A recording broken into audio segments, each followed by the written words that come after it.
Ce sermon intitulé « La voie pourvue par Dieu pour aujourd'hui » a été prêché par frère William Marion Branham le jeudi soir 6 février 1964 au champ de foire de Bakersfield, Californie, USA.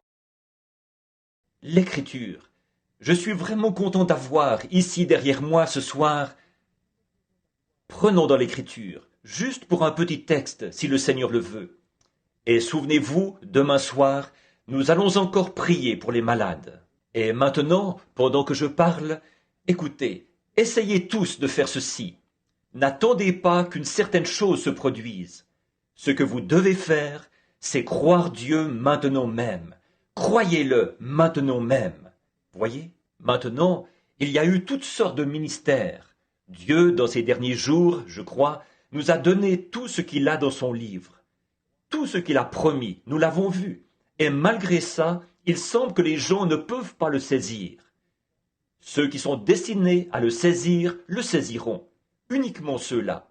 Ça aveugle l'un, ouvre les yeux d'un autre. Souvenez-vous, nous croyons que Jésus-Christ est le même, hier, aujourd'hui et éternellement. Il n'est pas mort, mais il est vivant au siècle des siècles. Et il est ici ce soir. Nous sommes dans sa présence ce soir, et il est ici pour confirmer et pour accomplir toute promesse qu'il a faite pour aujourd'hui. Et il est le même, hier, aujourd'hui et éternellement. Donc, tout ce qu'il a été, il l'est ce soir.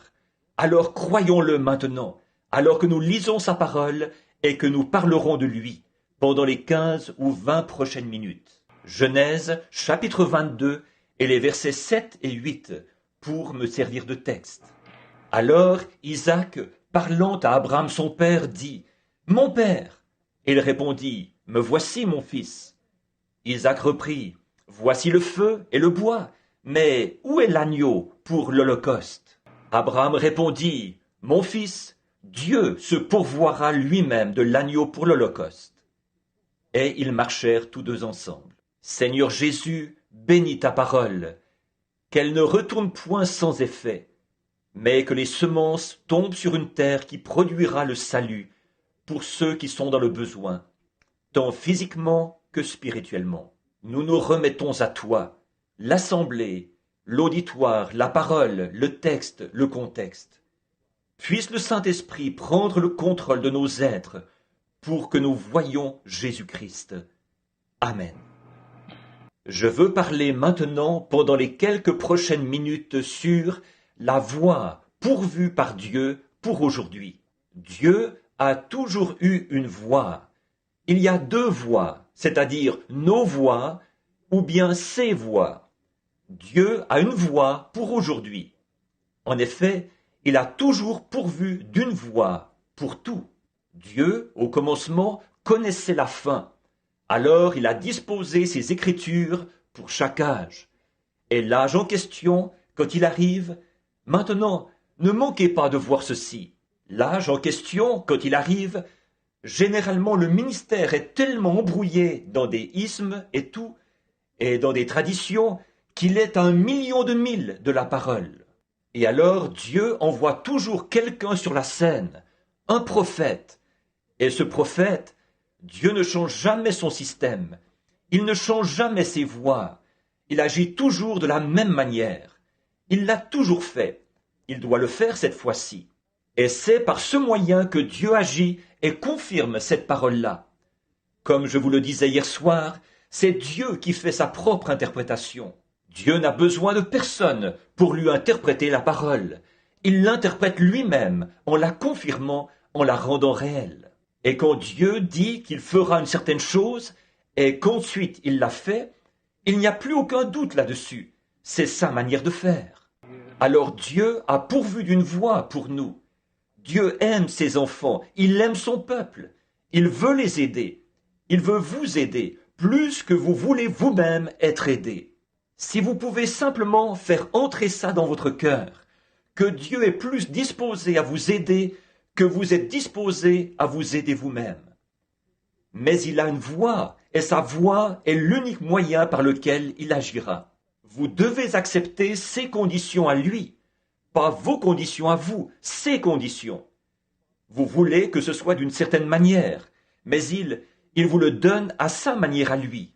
Comme Naaman, qui s'est plongé dans les eaux du Jourdain. Eh bien, il disait que les eaux là-bas dans son pays étaient bien plus propres, qu'elles valaient bien mieux.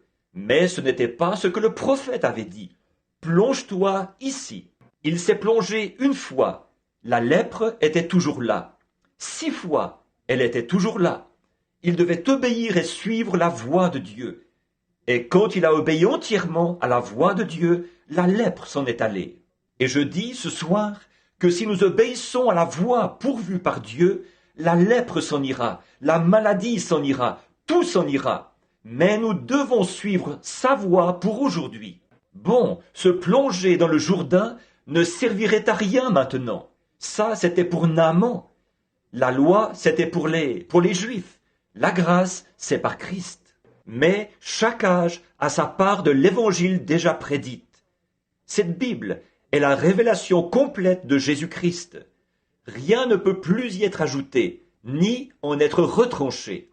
La personne qui le fait est maudite. Nous ne pouvons rien y ajouter, rien en retrancher. Nous devons regarder ici et voir ce qui est promis pour cet âge-ci, et ensuite le voir se produire. C'est Dieu qui interprète sa propre parole. Quand il y a été dit « une vierge concevra », elle a conçu. C'est ça qui en est l'interprétation de Dieu. Ce qu'il promet, c'est ce qu'il fait. Maintenant, nous voyons que Dieu ne change pas ses systèmes de faire les choses. Il fait toujours les choses de la même manière. Nous changeons constamment, parce que nous sommes limités. Nous faisons toutes sortes d'erreurs, et nous pouvons nous améliorer et devenir meilleurs. Mais Dieu est infini. Sa première décision reste tout le temps parfaite. Il ne peut pas devenir plus intelligent. Il est la source de toute sagesse. Il est toute la sagesse. Il est toute la puissance, omnipotent, omniprésent, omniscient et infini. Ainsi donc, quand il dit quelque chose, accrochez-vous-y de toute votre âme, parce que c'est vrai. Or, certaines églises disent, nous ne croyons pas ceci, et nous croyons cela. Dieu ne jugera jamais le monde par une église, il le juge par Jésus-Christ, et Jésus est la parole. Il jugera l'église par la parole. Et si ceci est la révélation de Jésus-Christ, pour tous les âges et pour cet âge-ci, il a révélé dans cette Bible ce qu'il ferait dans cet âge-ci. Et quand nous voyons cela se faire, quand nous le voyons faire ce qu'il a promis de faire, pas une naissance virginale, ça c'était il y a 2000 ans, mais ce qu'il a promis de faire aujourd'hui, ce qu'il a dit qu'il ferait aujourd'hui, c'est ça qu'il est aujourd'hui. Bien des fois les gens disent, eh bien, je ne crois pas cela. Eh bien, vous avez de nouveau là l'interprète d'Ève. Il n'en prend qu'une partie, mais il ne prend pas le tout. Donc, nous voulons nous rappeler que Dieu reste toujours le même. Sa parole est ce qu'il dit, il le fera. Pour montrer qu'il ne change pas, dans Genèse 1, il a dit que chaque semence produit selon son espèce. Que chaque semence produit selon son espèce. C'est précisément là que nous touchons, précisément là, à quelque chose qui donne le coup fatal à tous les évolutionnistes. Vous ne pouvez pas faire se reproduire certaines choses. Prenez par exemple le cheval et l'ânesse. Croisez-les, vous aurez un mulet. Mais un mulet ne peut pas se reproduire à son tour et donner un autre mulet. Ça s'arrête là. Chaque semence selon son espèce. On peut faire un croisement, mais ça va tout de suite revenir à ce que c'était, ce qui montre que ça n'évolue pas comme ça. Non, monsieur, ça s'arrête là. Vous pouvez croiser l'épinard avec quelque chose d'autre pour produire un chou frisé, mais ça, vous ne pouvez pas le faire se reproduire à son tour. Non, monsieur. Vous pouvez produire du maïs hybride, mais replanter ce maïs hybride, vous n'obtenez rien. Vous devez refaire le croisement chaque fois, parce que Dieu a dit que chaque semence produise selon son espèce. Et maintenant, en hybridant les choses, regardez où en est le monde aujourd'hui.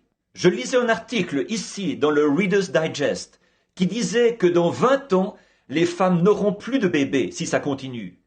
Elles mangent une nourriture hybride. Ce qu'il y a, c'est qu'ils l'ont hybridée. Et l'être humain n'a pas été fait comme ça, pour manger ce genre de nourriture-là. Il a été fait pour la rencontrer telle, ou pour la manger telle qu'elle a été créée. C'est pour ça qu'aujourd'hui, ils ne peuvent pas conserver les viandes, et que toutes les choses sont dans l'état où elles sont. C'est parce qu'elles sont hybridées, plantées en serre chaude, et, avec toutes sortes de procédés. C'est simplement tout mélangé. Alors, on en est au point où toute la race humaine est en train d'être détruite par ses propres réalisations, en essayant de prendre quelque chose que Dieu a créé bon et de le transformer pour le rendre différent, à leur manière. Laissez les choses telles que Dieu les a faites. On en est même au point où ils essaient d'hybrider les églises aujourd'hui.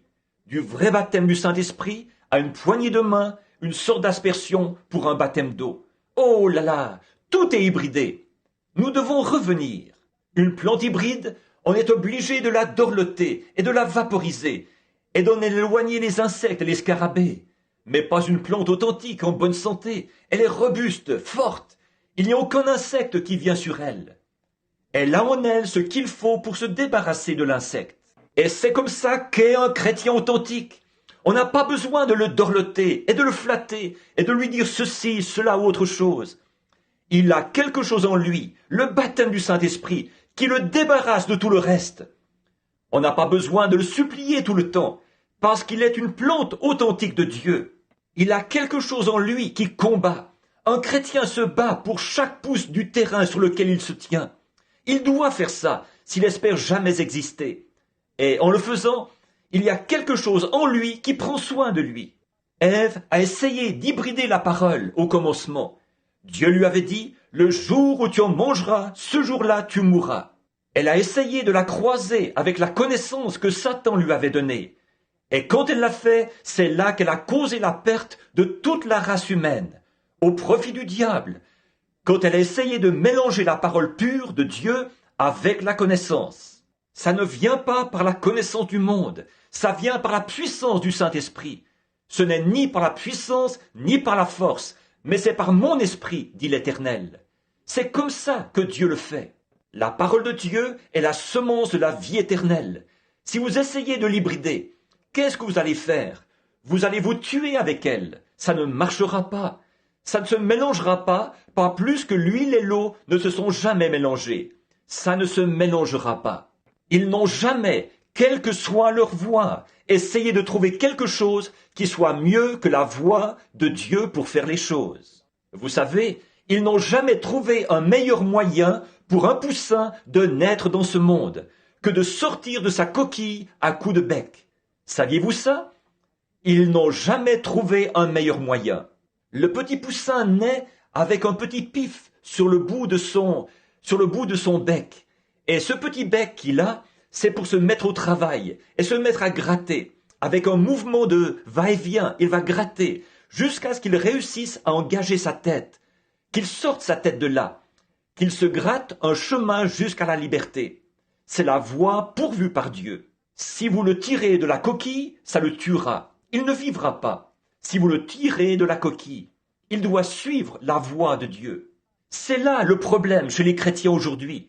Nous les avons tellement caressés dans le sens du poil, et nous leur avons serré la main, et les avons fait entrer en secret, et les avons fait entrer dans l'église par une adhésion.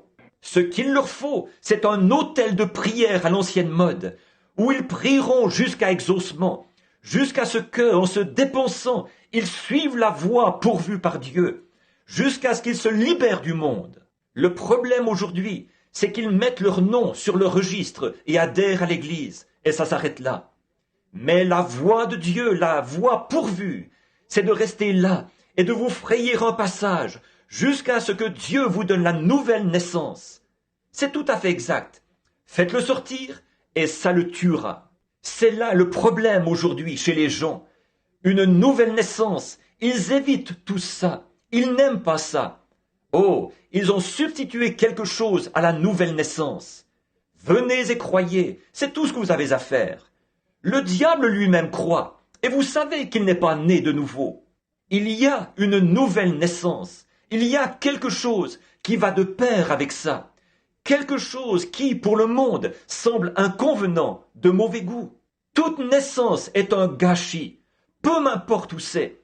Si c'est dans la porcherie ou dans un hôpital, une naissance est un gâchis. C'est pareil pour la nouvelle naissance. Ça vous fera faire des choses que vous n'auriez pas pensé faire. Ça vous fera vous agenouiller à l'autel et pleurer, pousser des cris, vous laver le visage pour enlever le fard, lever les mains, louer Dieu, parler en langue et toutes sortes de choses. La nouvelle naissance fera ça parce que c'est la voie pourvue par Dieu pour naître de nouveau. Vous devez mourir avant de pouvoir renaître. Toute semence doit mourir avant d'être régénérée de nouveau. Si elle ne meurt, elle reste seule. Il faut qu'un homme meure à sa propre pensée. Il faut qu'il meure à toute pensée autre que la parole de Dieu et qu'il suive sa voie à lui. C'est ça le terrain de Dieu. Nous ne le rencontrons pas en nous basant sur nos pensées. Nous le rencontrons en nous basant sur ce qu'il a dit de faire. C'est la voie pourvue par Dieu pour ça. Les gens l'évitent, ils n'en veulent pas. Mais n'empêche que c'est vrai, ça produit la mort et vous devez mourir à votre pensée. Eh bien, je sais que la Bible dit, mais je n'arrive pas à comprendre. Alors, restez là jusqu'à ce que Dieu le révèle. C'est exact, c'est ça la nouvelle naissance. Les canards et les oies, on n'a jamais trouvé un meilleur moyen pour eux de se diriger vers le sud que de se regrouper premièrement. Et c'est vrai, vous les verrez tous se rassembler, et ils viendront d'eux-mêmes. Une sorte d'instinct les réunit, et ils se rassemblent et se regroupent avant de s'envoler, avant de se diriger vers le sud. Qu'est-ce? C'est le temps du réveil, quand ils se rassemblent tous. Avez-vous déjà, de votre vie, entendu un tel jacassement, comme d'entendre ces oies au moment de leur rassemblement, ou ces canards? Je n'ai jamais rien entendu de tel. Et il n'y a pas d'autre, pas de meilleur moyen pour eux de le faire. Bien des fois, dans les bois du Nord, j'observe le début de la période du grand froid au Canada. Une bande de canards nés là même, sur ce lac. Ils n'ont jamais quitté ce lac. Ce petit canard ne l'a jamais quitté. Et tout à coup, une brise froide descend du nord. Ce brave petit canard mâle, il est tout simplement un chef dès sa naissance. Il va droit là, au milieu de cet étang, lève son petit bec en l'air, cacarde 4 ou 5 fois, et tous les canards de l'étang viennent directement à lui. Et il se lève de là, et il part en ligne aussi droite qu'il le peut, vers la Louisiane, vers les rizières. Pourquoi? On n'a jamais trouvé un meilleur moyen pour lui de se rendre là-bas. Vous ne pouvez pas les rassembler en troupeau. Mettez-les dans une cocotte et dans une cage à poules, et transportez-les là-bas par camion. Ce canard a plus de bon sens que ça. Mettez-le dans cette cage à poules pour l'emmener là-bas. Il sait qu'il se dirige vers l'abattoir. C'est tout à fait vrai. Il suit la voie pourvue par Dieu. C'est comme ça que les hommes devraient faire aujourd'hui. Non pas être rassemblés en troupeau dans une cage à poules dénominationnelle, mais entrer de la manière dont Dieu a dit d'entrer, par le baptême du Saint-Esprit et la nouvelle naissance. Un réveil où on se rassemble, non pas adhérer à l'église, faire du porte-à-porte et distribuer des magazines, mais une naissance, naître de nouveau, être rempli du Saint-Esprit, la voix de Dieu, se libérer du monde. C'est vrai, croire la parole de Dieu, c'est maintenant l'heure, c'est ce que nous devons croire. L'homme, vous ne pouvez jamais, peu m'importe combien d'hommes essayeraient d'aller là-bas, à cet étang de canards, et dire « Maintenant, attendez une minute, les petits canards, j'ai quelque chose à vous dire. Nous avons ici un canard instruit. Il a un doctorat en philosophie et un doctorat en droit. Je vous le dis, lui, il peut vous conduire. » Ces canards ont plus de bon sens que ça, oui monsieur. Ils s'en fichent de sa meilleure instruction, quelle qu'elle soit. Ils peuvent reconnaître le cri particulier qu'il lance. C'est un instinct, oh là là. L'Église devrait en connaître autant au sujet de la parole de Dieu. C'est un son particulier, confus. La Bible a dit, Paul a dit, si la trompette rend un son confus, Qui se préparera au combat? C'est vrai, si l'Église rend un son confus d'adhérer, Dieu a dit une naissance. Ce que la naissance a produit là-bas, la naissance produit la même chose aujourd'hui, parce que Jésus-Christ est le même hier, aujourd'hui et éternellement. Ce qu'il était à l'époque, il l'est aujourd'hui. Ce qu'ils ont fait à l'époque, c'est la même chose que nous faisons aujourd'hui.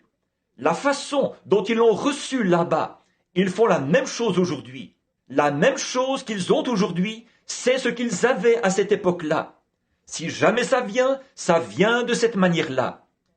C'est ça qui est la voie pourvue par Dieu. Ça ne change pas du tout. Les canards ne changent pas du tout. Ils se regroupent au grand complet chaque année.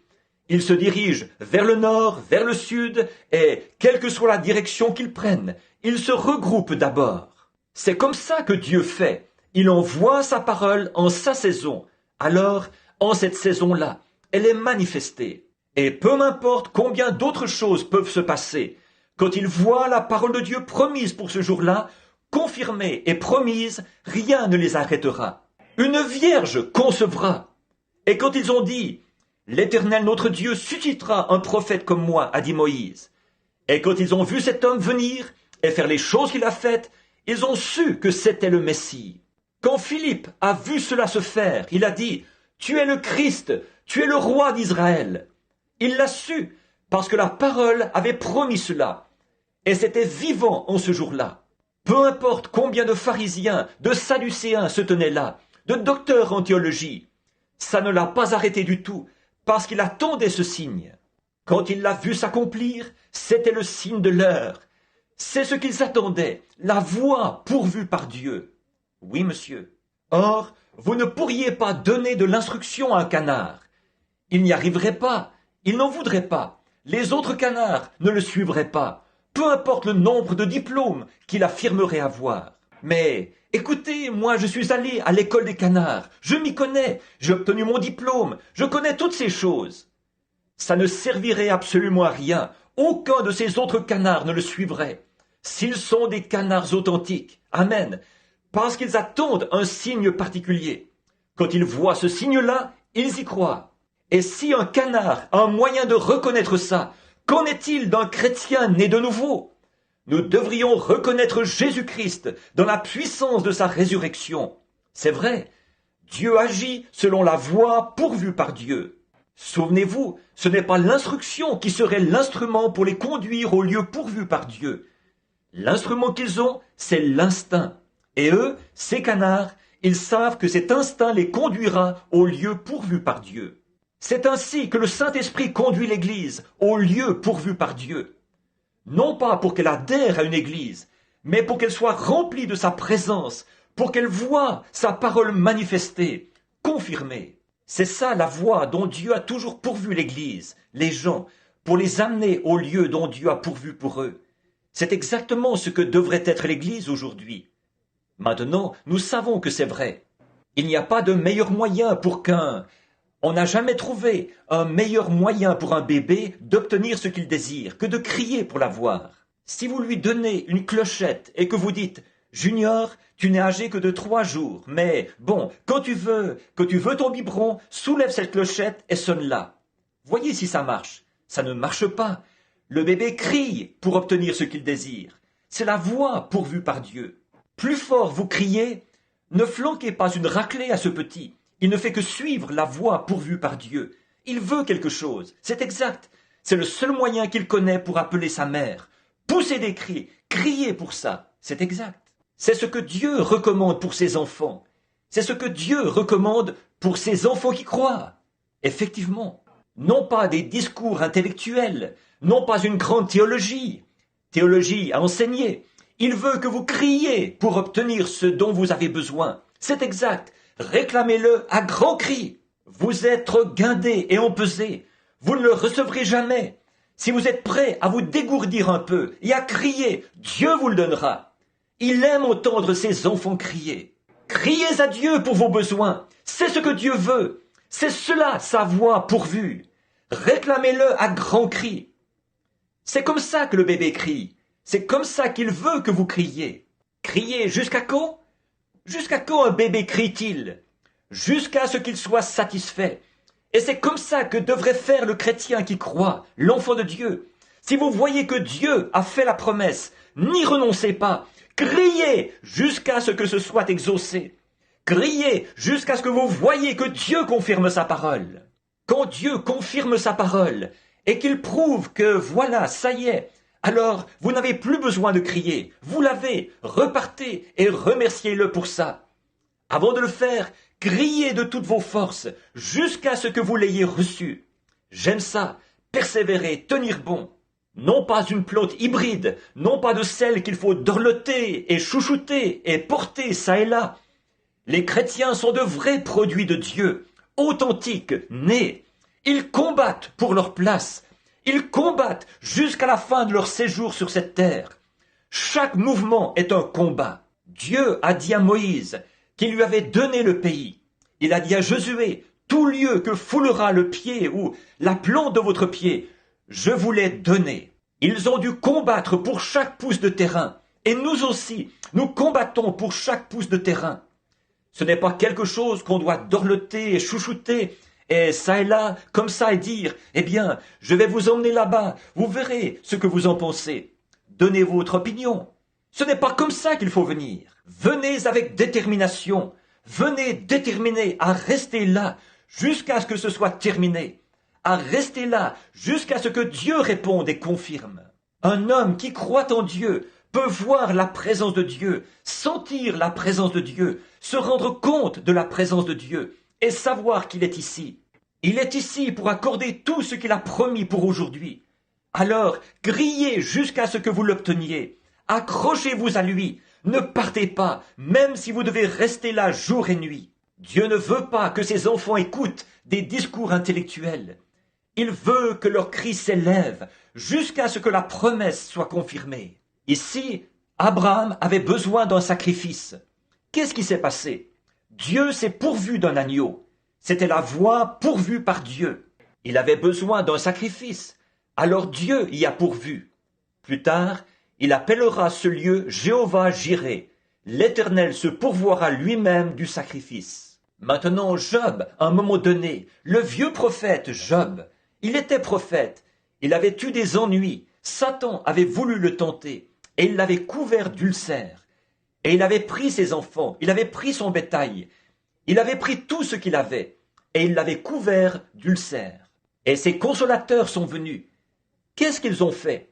Ils n'ont apporté que du mépris. Ils l'ont tourmenté en lui disant « Voyons, tu as péché en secret. » Mais Job a tenu ferme. Il s'est écrié. Il était sûr qu'il suivait les commandements de Dieu. Il avait agi exactement selon ce que Dieu avait promis de faire. Ce que Dieu lui avait promis, qu'il le soutiendrait à cause de l'Holocauste. Et il n'a pas bougé de là. Alors Dieu lui a donné une vision. Il était prophète. Qu'est-ce qu'il a vu? Il a vu la parole, Jésus-Christ. Il a dit, « Je sais que mon Rédempteur est vivant, et au dernier jour, il se tiendra sur la terre. Quand les vers de ma peau détruiraient ce corps, de ma chair, je verrai Dieu. » Voyez-vous, il lui a donné la vision de la résurrection.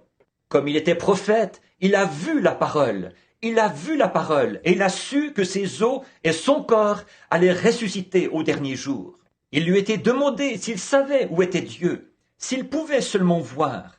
Il a dit, « Une fleur meurt, elle repousse. Un arbre tombe, il repousse. Mais un homme se couche et l'expire, il perd sa force. Où est-il? Oh, si tu voulais me cacher dans le séjour des morts, et me tenir à couvert jusqu'à ce que ta colère soit passée. » Alors les tonnerres se sont mis à gronder, les éclairs se sont mis à briller. L'Esprit du Seigneur est venu sur le prophète. Et il s'est levé, il a vu la venue du Seigneur, et il s'est écrié, « Je sais que mon Rédempteur est vivant, et qu'au dernier jour, il se tiendra sur la terre. Quand les vers de ma peau détruiraient ce corps, de ma chair je verrai Dieu. » Dieu a pourvu de la parole Jésus-Christ, et il a vu celui-ci et l'a appelé son Rédempteur. Israël avait besoin d'un moyen de sortir de l'Égypte, et Dieu leur a fourni un prophète qui a confirmé la parole qui avait été promise à Abraham. Exactement la voie pourvue par Dieu. Ils ne pouvaient pas entraîner un soldat, ils ne pouvaient pas faire ceci, ils ne pouvaient pas faire cela. La seule chose qu'ils ont faite, c'est d'attendre la voie pourvue par Dieu. Il avait annoncé, il avait dit qu'il ferait sortir ces gens au bout de 400 ans, que son peuple serait en esclavage, mais qu'il le ferait sortir par une main puissante, qu'il ferait paraître ses signes et ses prodiges, et recevrait la gloire dans cette nation. Le voici, cet homme qui arrive, alors qu'il criait et criait. Maintenant, souvenez-vous, tous ces cris n'allaient pas les délivrer, jusqu'à ce que le temps soit accompli. Ces choses que nous voyons aujourd'hui n'auraient pas pu se produire il y a 20 ans ou 40 ans. C'est aujourd'hui qu'elles se produisent. C'est maintenant l'heure. C'est maintenant le temps. Maintenant, c'est le temps où c'est accompli. Pourquoi? Dieu l'a promis, et le voici. Il disait, il y a 100 ans, que le baptême du Saint-Esprit ne pouvait plus être. Il disait, il y a 50 ans, que le Saint-Esprit... Mais vous, les pentecôtistes, vous leur avez prouvé que c'était l'heure prévue par Dieu pour répandre le Saint-Esprit. Peu importe ce que disaient les méthodistes, les baptistes, les presbytériens, les luthériens, vous vous en êtes tenus strictement à la parole de Dieu. Des hommes courageux sont allés là-bas, et ils ont tenu bon jusqu'à ce que le baptême du Saint-Esprit vienne, et ils ont parlé en langue et exalté Dieu. Personne ne peut vous dire le contraire. Dieu est son propre interprète. Vous l'avez. Vous ne pouvez peut-être pas l'expliquer, mais vous savez que vous l'avez reçu. Qui peut expliquer Dieu? Personne. Je ne peux pas vous dire comment Dieu fait pour montrer une vision, mais je sais que ça arrive. Je ne peux pas voir comment Dieu peut faire ces choses. Ce n'est pas à moi de l'expliquer. Il demeure seul. Il est Elohim, celui qui se suffit à lui-même. Je ne suis que son serviteur. Je sais qu'il l'a promis, et je sais que c'est ici. Ça, c'est une chose que je sais. Je le sais qu'il est le même hier, aujourd'hui et éternellement. Je sais qu'il a promis ceci, et Dieu est ici pour montrer que sa promesse est vraie. Oui, la voie pourvue par Dieu.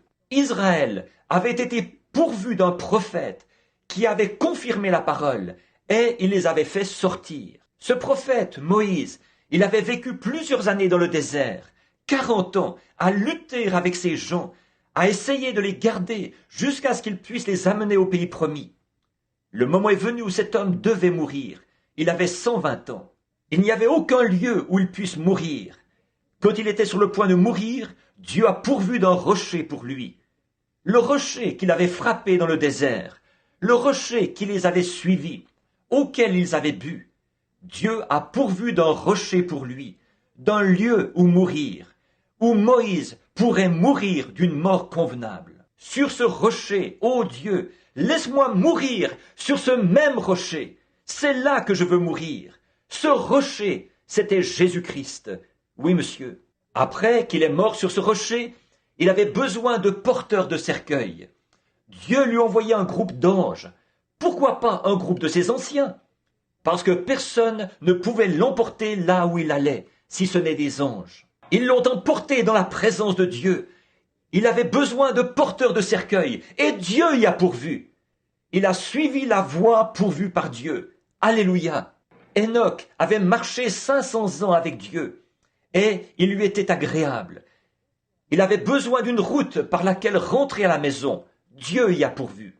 Élie avait maudit Jézabel à cause de son visage fardé et de la manière dont elle avait amené tout le peuple à agir. Et il était fatigué, épuisé, et il était tout près de rentrer à la maison. Il était tellement vieux, c'est à peine s'il pouvait traverser le Jourdain. Dieu l'a pourvu d'un moyen de traverser le Jourdain. Il voulait monter au ciel, aller retrouver Dieu. Dieu a fait descendre un char de feu et des chevaux et l'a emporté.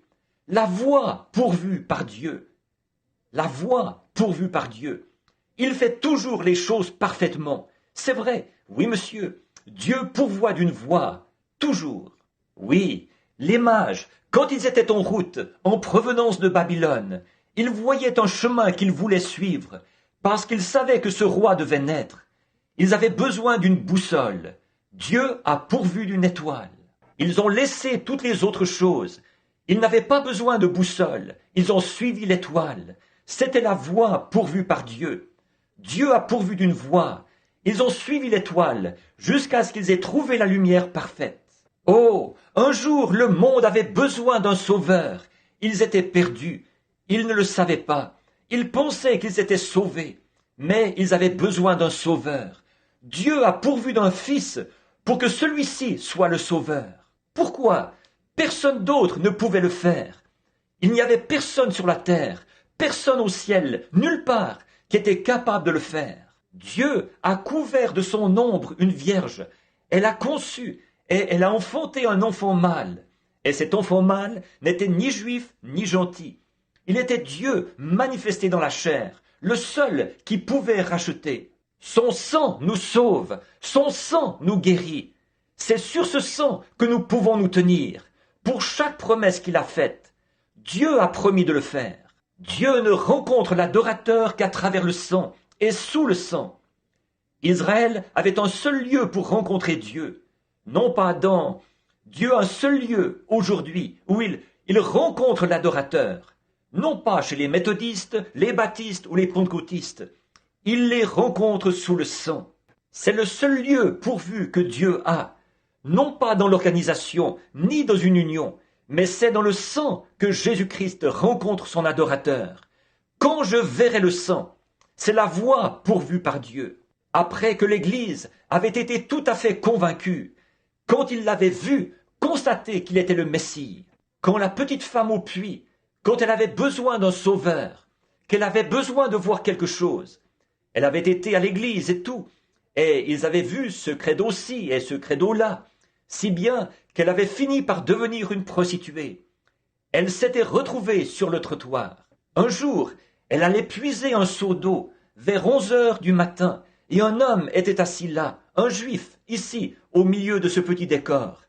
Et elle a dit, comme elle allait faire descendre son seau par le treuil pour puiser son eau, elle a entendu un homme dire, « Femme, apporte-moi à boire. » Et elle a dit, vivement elle s'est retournée, et elle a pensé qu'il n'était qu'un juif ordinaire. En effet, il n'était qu'un humain pour ce qui est du corps, il était un homme, il mangeait, buvait, dormait, comme nous. Il était si humain qu'il pouvait mourir, et pourtant il était Dieu. Et puis, nous voyons que quand elle a dit, « Vous n'avez pas coutume, vous les Juifs, de demander ce genre de choses-là aux Samaritains. » Il a dit, « Mais si tu savais à qui tu parles, c'est toi qui me demanderais à boire. » Il a dit, « Va chercher ton mari et viens ici. » Elle a dit, « Je n'ai pas de mari. » Il a dit, « Tu as dit la vérité.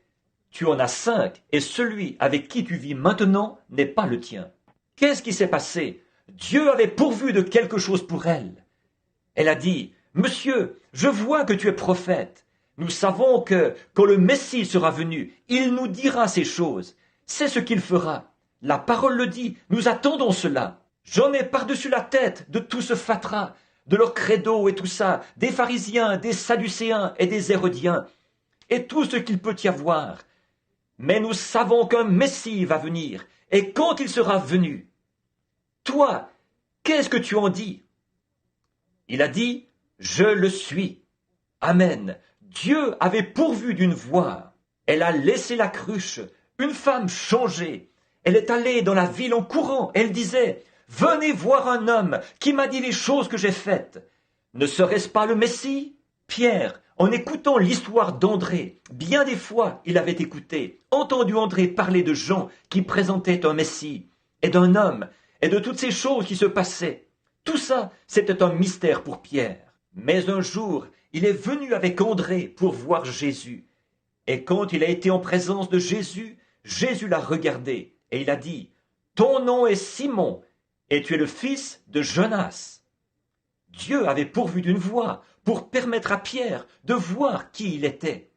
Il était bien ce Messie. Or, nous voyons qu'après que Jésus était mort et qu'il était monté au ciel, l'Église avait besoin de puissance pour témoigner. Dieu leur a donné une Pentecôte. Il a pourvu d'une Pentecôte. 2000 ans ont passé, mes amis. 2000 ans ont passé. Dans ces derniers jours, on en est au point où l'homme s'est enlisé dans le système du christianisme. Et il l'a perverti de nouveau. Il l'a hybridé avec des credos, des églises, des dénominations, des discours intellectuels. si bien que la puissance et la réalité de l'évangile de Christ sont pratiquement perdues. Et nous voici avec la parole promise pour ces derniers jours. Ce qui arrivera, ce qui aura lieu, les hommes n'y croient pas. Ils se sont éloignés d'elle. Vous leur demandez s'ils sont chrétiens. Ils disent « Je fais partie de telle et telle église ». Ça ne veut absolument rien dire. Vous devez être chrétien par une naissance. Et maintenant, on se retrouve complètement dans Babylone de nouveau, après 2000 ans. Aujourd'hui, l'Église a de nouveau besoin de la puissance et de la vérité.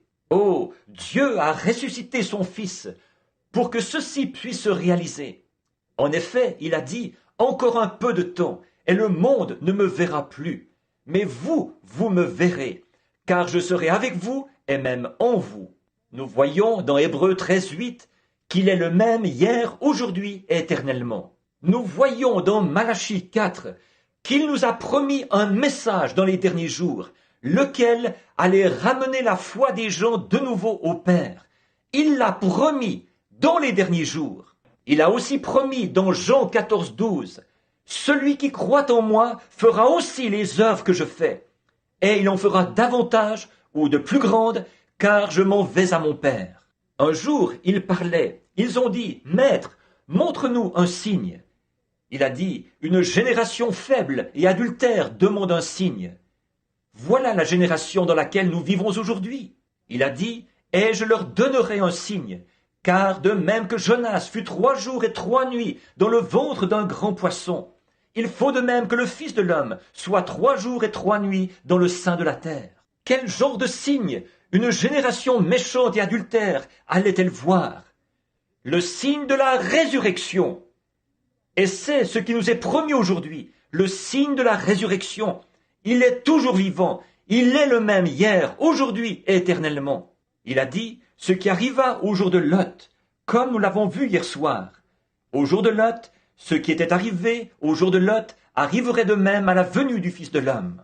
Ces choses nous ont été promises. Il y a bien d'autres passages de l'Écriture. Pour ne pas prendre trop de temps, encore un peu de temps, et le monde ne me verra plus. Cosmos, l'ordre, l'âge de l'Église, ils ne me verront plus. Mais vous, vous me verrez, car je serai avec vous et même en vous jusqu'à la fin de l'âge. Jésus-Christ, le même hier, aujourd'hui et éternellement. Qu'est-ce? C'est le signe pourvu par Dieu, la voie pourvue par Dieu. Abraham, qui attendait le Fils, le dernier signe qu'il a vu avant la destruction des gentils, c'était Dieu manifesté dans la chair humaine, qui connaissait les secrets du cœur de Sarah, alors qu'elle était dans l'attente. Jésus a dit, « Cela arrivera de nouveau à la venue du Fils de l'homme. » Frères, sœurs, je crois que nous vivons en ce jour-là. Je crois que c'est maintenant le jour de la promesse. Vous devez avoir la foi dans ce que vous faites. Si vous n'avez pas la foi, si vous prenez simplement la chose en présumant, le mot présumer, d'après Webster, veut dire s'aventurer sans autorité. Mais quand la parole le promet et que Dieu se tient derrière cette parole, vous ne présumez plus. Vous faites exactement ce que Dieu a dit de faire et il est dans l'obligation de confirmer cela. Un grand revivaliste bien connu, il y a bien des années, je l'ai vu quand j'étais tout jeune, c'était Paul Rader. Il avait raconté une histoire un jour et je ne l'ai jamais oubliée. Il a dit, un jour nous coupions du bois. Il était bûcheron, là dans l'Oregon, et il disait que le patron lui avait dit de monter au sommet de la colline. Il était en train de rêver. En réalité, là où il était à ce moment-là, c'était là dans les îles. Et il avait de la fièvre, une très forte fièvre, et il était mourant. Ils sont allés chercher un médecin, mais il fallait faire des milles et des milles en pirogue. Avant que le médecin puisse arriver là, Paul s'est mis à dépérir, à devenir de plus en plus malade. Il a appelé sa fidèle épouse. Il a dit, « Chérie, il commence à faire noir dans la chambre. Plus noir, de plus en plus noir. » Et il est rentré dans le coma. Et à ce moment-là, il a dit qu'il avait rêvé, pendant qu'il était dans le coma, que son patron l'avait envoyé là pour couper un certain arbre. Il a trouvé l'arbre, il a abattu cet arbre, il a planté sa hache dedans, et il s'est penché pour le soulever. Il n'arrivait tout simplement pas à le soulever. Il a dit qu'il n'avait plus de force. il n'arrivait tout simplement pas à le soulever. Il a dit, un arbre de cette grosseur-là, je peux le soulever, c'est sûr, je vais encore essayer. Et il s'est penché, et il a tiré, il s'est vraiment démené, jusqu'à ce qu'il soit épuisé. Il s'est assis, adossé à un arbre, et il a dit, je ne sais vraiment pas ce que je vais faire. Le patron veut avoir cet arbre, là-bas au camp, et je suis trop faible pour l'apporter là-bas. Il a dit qu'il a entendu la voix la plus douce qu'il ait jamais entendue. C'était son patron qui parlait. Mais il a dit que, quand il s'est retourné pour voir qui était son patron, c'était le Seigneur Jésus. Il a dit, Paul, pourquoi te démènes-tu comme ça? Pourquoi es-tu si agité? Tu vois cette eau qui coule là-bas? Il a dit, pourquoi ne bascules-tu pas simplement ce rondin dans la rivière? Et ne le chevauches-tu pas jusque là-bas? Chevauche-le jusqu'au camp. Il a sauté sur le rondin et il s'est lancé sur les vagues en criant à tue-tête. Je chevauche dessus, je chevauche dessus. Frères, sœurs, Jésus-Christ a promis que ces choses arriveraient dans les derniers jours. Je crois que nous y vivons. Je crois qu'il est le même hier, aujourd'hui et éternellement. Je ne sais pas comment c'est arrivé, mais je chevauche cela. Je crois que c'est la vérité, parce que c'est l'évangile, la voie pourvue par Dieu. Je crois que c'est le message de l'heure, du temps où nous vivons. C'est la voie pourvue par Dieu. Je chevauche cela. Montez vite avec moi, ne le voulez-vous pas, pendant que nous courbons la tête. Père céleste, nous allons dans la gloire en chevauchant ta parole. Nous croyons que ta parole est la vérité. Ô Dieu, que chaque homme et chaque femme ce soir monte à bord de la parole, et qu'ils se souviennent, tout au long du voyage, qu'ils peuvent confesser « Je chevauche la promesse de Dieu, elle m'amènera tout droit dans la gloire. C'est la voie pourvue par Dieu pour moi aujourd'hui. Jésus-Christ, le même hier, aujourd'hui et éternellement. Tu as dit « Encore un peu de temps, et le monde ne me verra plus, mais vous, vous me verrez, car je serai avec vous et même en vous. » Tu nous as promis, Seigneur, que nous te verrions. Les Grecs sont venus une fois, et ils ont dit « Messieurs, nous voudrions voir Jésus. » Et ce privilège leur a été accordé. Et ce soir, Seigneur, nous aussi, nous voulons te voir. C'est le désir de notre cœur. Personne ne peut jamais entendre parler de toi sans qu'il ne veuille te voir. Alors, s'il a été permis à ces Grecs de te voir, de même tu as pourvu d'une voie pour que nous te voyions. Tu pourvois toujours d'une voie, parce que tu es le même hier, aujourd'hui, éternellement. Un serviteur a amené ces Grecs en ta présence, et ils ont pu te voir. Accorde-nous le même privilège ce soir, Père. Puissions-nous, comme serviteurs, amener cet auditoire en ta présence, et puissions-nous voir Jésus ce soir, qui est le même hier, aujourd'hui, éternellement. Accorde-le, Seigneur. Sauve les perdus, Seigneur. S'il y avait un homme, une femme, un garçon ou une fille, alors que nous voyons notre nation si polluée par des meurtriers et des assassins et des pervertis, de voir la corruption dans la nation aujourd'hui, et de voir la corruption dans les églises, de les voir se diriger vers ce massacre œcuménique là-bas, parce qu'elles ne suivent pas la voie pourvue par Dieu, elles suivent la voie d'un credo, au lieu de venir par la parole. Ô Dieu, nous prions que de vrais chrétiens nés, authentiques, comme je l'ai illustré, en étant de vrais canards, qu'ils, mes brebis, entendent ma voix, elles ne suivront pas un étranger. Seigneur, ta voix, c'est la parole, c'est elle qui a toujours été la voie dont tu as pourvu, pour l'Église et pour les gens. Ta parole est la vérité, et tu es la parole. Et la Bible nous dit, la parole de Dieu est plus tranchante qu'une épée à deux tranchants. Elle discerne les pensées et les intentions du cœur. Israël, pourquoi n'ont-ils pas vu leur Messie, alors qu'ils voyaient qu'il était bien la parole, qu'ils pouvaient discerner les pensées qui étaient dans leur cœur? Pourquoi donc? Ils l'avaient compris par les prophètes, que les prophètes le pouvaient. Mais quand la plénitude de Dieu a pris forme dans son Fils, et qu'il a vécu parmi nous, alors là, ils n'ont pas vu ce qu'il en était, parce qu'ils étaient aveuglés. Seigneur, ceux qui ont les yeux ouverts ce soir, puissions-nous voir Jésus au milieu de nous. Puissent tous les malades être guéris.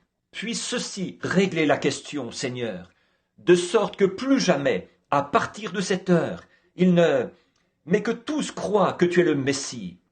Ils suivent la voie de Dieu.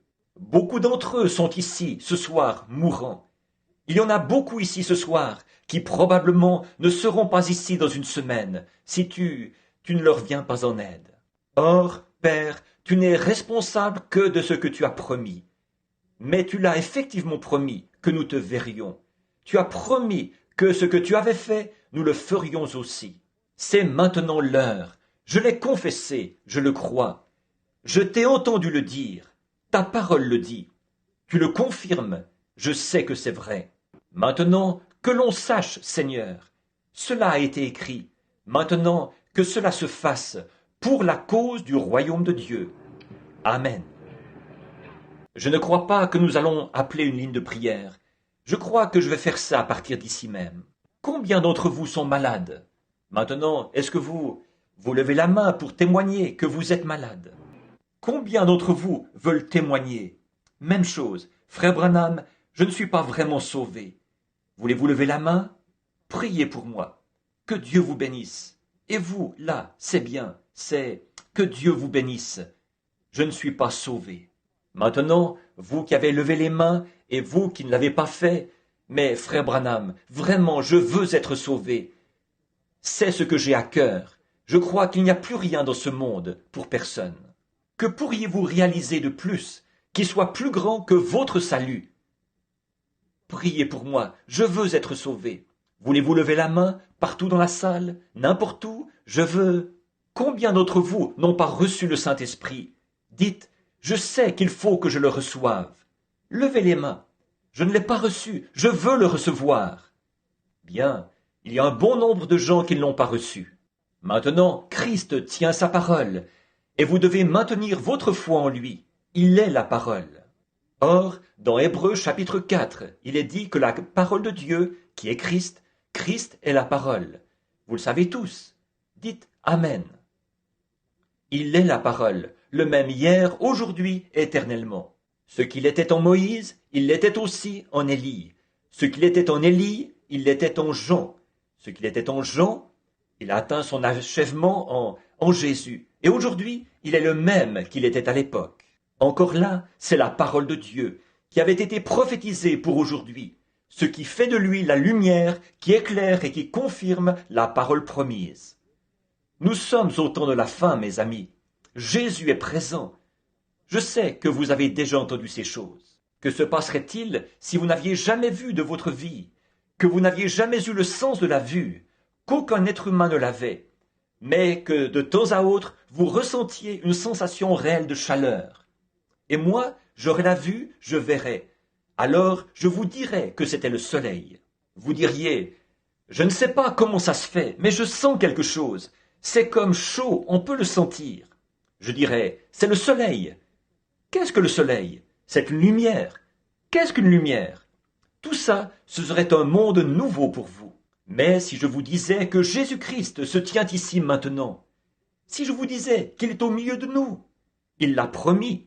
Là où 2 ou 3 sont assemblés en mon nom, je suis là au milieu d'eux. Je suis là. Ça, ou bien c'est la vérité, à mon avis, ceci est toute la vérité, ou bien ce n'est pas la vérité du tout. Ceci, ou bien c'est la chose vraie, ou bien ce n'est pas vrai. Bon, pour ce qui est de vous sauver, ça, il l'a fait quand il est mort au calvaire. De vous guérir, il l'a fait quand il est mort au calvaire. Vous croyez ça? La parole dit qu'il l'a fait.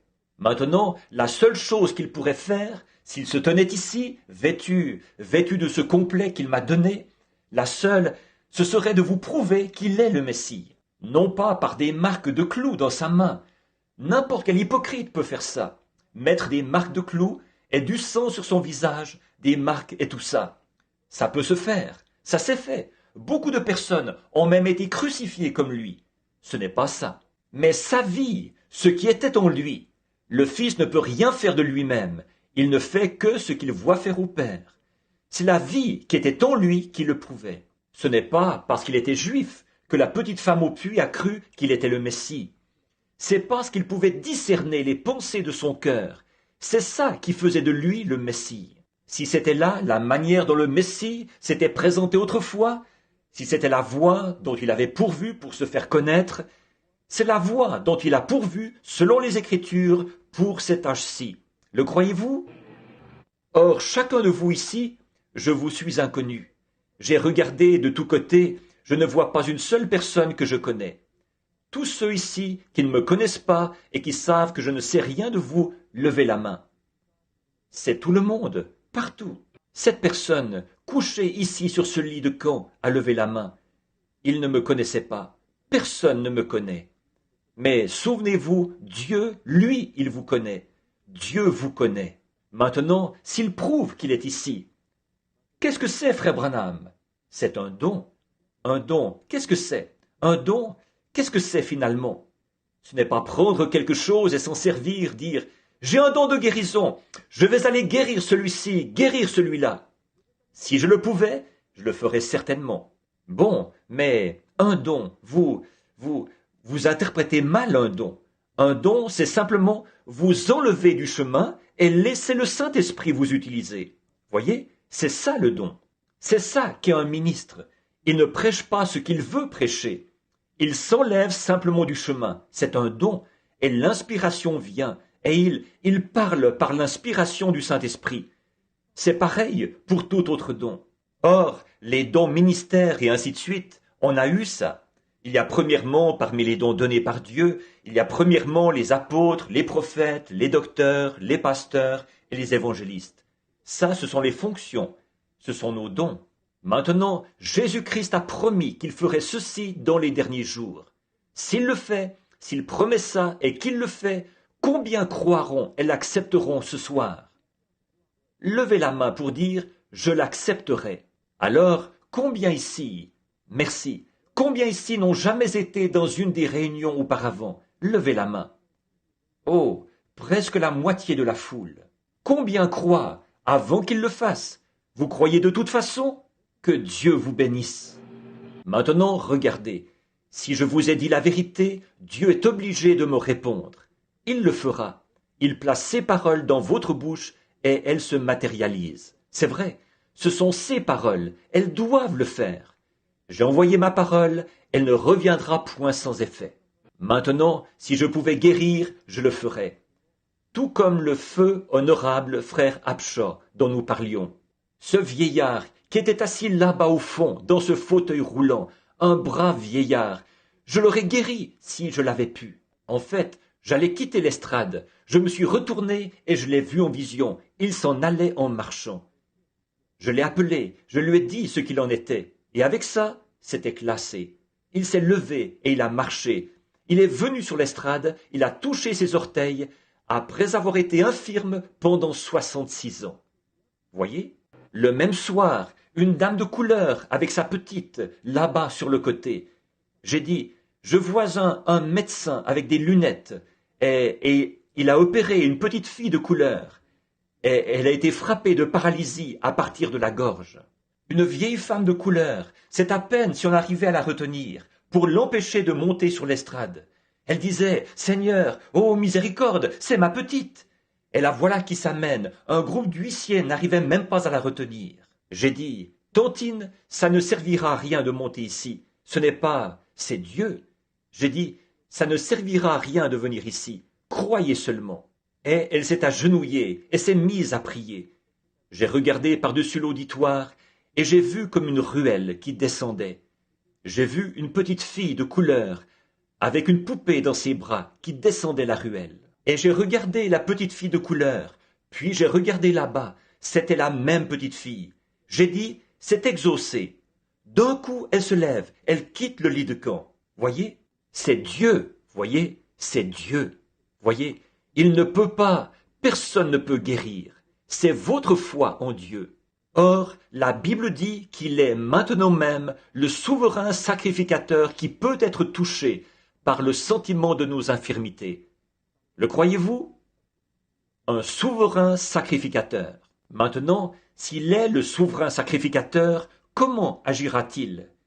S'il est le même hier, aujourd'hui et éternellement, il agira de la même manière hier, aujourd'hui et éternellement. Maintenant, priez, et alors laissez le Saint-Esprit. Dites à Dieu, ô Dieu, cet homme qui est là ne me connaît pas, mais ce qu'il dit a du sens. Tu es le même, tu es Christ. Je suis malade, j'ai besoin. Et si tu me permets, soit, si je n'ai pas la foi qu'il faut pour faire ça, permets que quelqu'un que je connais ait la foi, et que cela appelle et permet que moi ou que cette personne touche le bord de ton vêtement dans la gloire. Puis, si cet homme s'est enlevé du chemin, alors utilise sa bouche pour répondre, et fais-le tout simplement de la même manière que tu l'avais fait quand tu étais sur terre. Je saurai que tu es le même hier, aujourd'hui et éternellement. Courbons la tête maintenant.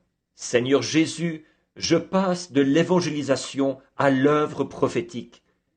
Et pourtant, je crois en toi, Seigneur. C'est toi qui l'as promis. Et je te prie de l'accorder ce soir. Accorde-le. Exauce-moi. Quand cet auditoire repartira d'ici ce soir, et que nous rentrerons à la maison, puissions-nous dire comme ceux qui revenaient d'Emmaüs, notre cœur ne brûlait-il pas au-dedans de nous, alors qu'il nous parlait en chemin? Jésus était ressuscité des morts. Il ne le savait pas. Il lui parlait. Il ne le savait pas. Mais après les avoir fait entrer dans la maison et avoir refermé la porte, alors il a fait quelque chose de la manière dont il l'avait fait avant sa crucifixion. Cela leur a ouvert les yeux. Ils ont vu que c'était lui. Encore une fois, Seigneur, puissent nos cœurs brûler, comme les leurs avaient brûlé, alors que nous rentrerons à la maison ce soir. En effet, nous savons que tu nous as parlé en chemin. Ce soir, fais les choses que tu avais faites quand tu étais sur terre, car tu es le même hier, aujourd'hui, éternellement. Nous le demandons au nom de Jésus. Amen. Maintenant, soyez en prière et croyez simplement. Consacrons d'abord ce côté-ci. Où que vous soyez dans la salle, croyez en Dieu. J'aimerais que tout le monde soit vraiment respectueux. Restez assis, tranquille, priez. Ceci est totalement impossible. Je parlais ce matin au petit déjeuner des ministres d'un paradoxe. Un paradoxe est incroyable, quelque chose d'incroyable, mais pourtant vrai. Vous savez que le Saint-Esprit se tiendrait ici et dirait quelque chose dans cet auditoire, à des gens que je ne connais pas. Ça ne pourrait être qu'un paradoxe. C'est quelque chose qui ne s'explique pas. Je ne sais pas s'il le fera. J'espère seulement qu'il le fera. J'ai confiance qu'il le fera. Maintenant, priez simplement et dites, Seigneur Jésus, je veux toucher ton vêtement et j'ai un besoin. Je te promets, Seigneur, que je te servirai toute ma vie. Dieu veut que vous vous repentiez. Si vous ne vous êtes pas repenti, repentez-vous. Dites, je veux me repentir, Seigneur. Je veux que tu me guérisses. Je veux que tu me bénisses. Guéris-moi maintenant, Seigneur. Je suis ton serviteur. As-tu distribué des cartes de prière aujourd'hui? J'allais juste demander à Billy sinon, j'aurais appelé une ligne de prière. Mais ils n'ont pas distribué de cartes de prière aujourd'hui. Restez simplement assis, respectueusement, croyez.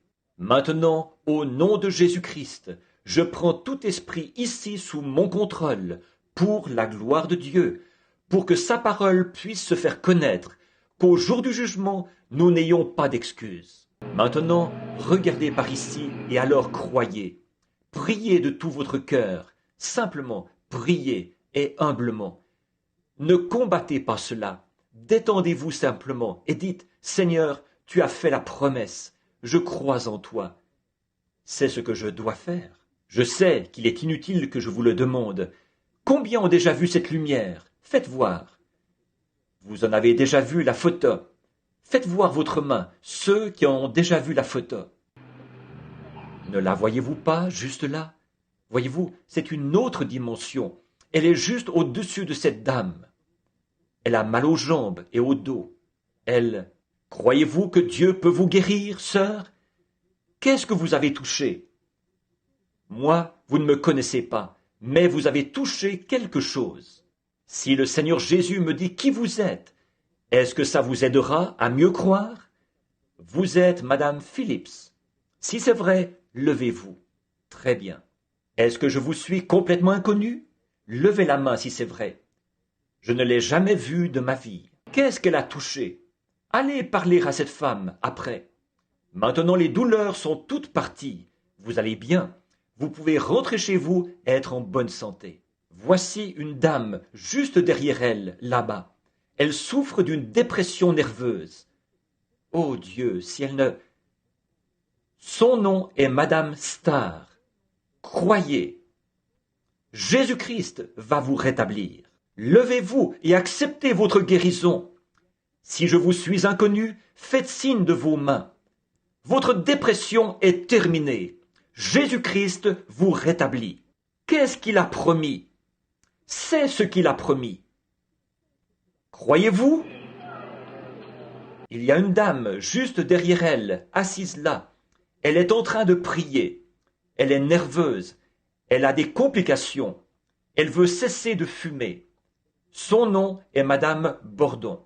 Levez-vous, Madame Bordon. La cigarette, pour vous, c'est terminé. Jésus-Christ vous rétablit. Je n'ai jamais vu cette femme de ma vie. Croyez-vous? Maintenant vous savez que je ne peux pas faire ça. C'est Jésus-Christ. Qu'est-ce? La parole est plus vivante, plus efficace qu'une épée à 2 tranchants. Elle discerne les pensées et les intentions du cœur. C'est la parole, Jésus-Christ, le même hier, aujourd'hui et éternellement. Ne pouvez-vous pas croire ça?